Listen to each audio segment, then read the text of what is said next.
you and your family have endured criticism of your nomination since it was announced in November. Let's get into this allegation about sexual assault, inappropriate workplace behavior, alcohol abuse, and financial mismanagement during your time as a nonprofit executive.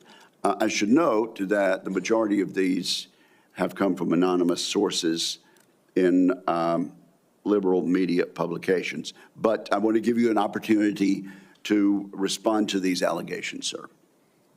Mr. Chairman, thank you for that opportunity. You are correct.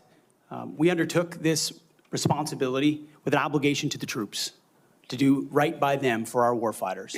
And what became very evident to us from the beginning, there was a coordinated smear campaign orchestrated in the media against us. That was clear from moment one. And what we knew is that it wasn't about me. Most of it was about President Donald Trump, who's had to endure the very same thing for much longer amounts of time.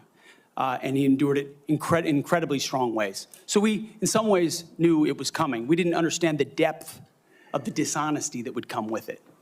So from story after story in the media, left-wing media, we saw anonymous source after anonymous source based on second or third-hand accounts.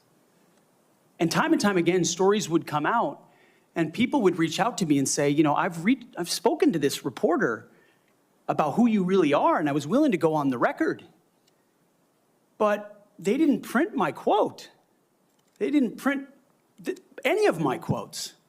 Or, I've worked with you for 10 years, or I was your accountant, or I was your chief operating officer, or I was your board member, or I was with you on 100 different tour stops for Concerned Veterans for America. No one called me. No one asked about your conduct on the record or off the record. Instead, a small handful of anonymous sources were allowed to drive a smear campaign, an agenda about me, because our left-wing media in America today, sadly, doesn't care about the truth. All they were out to do, Mr. Chairman, was to destroy me. And why did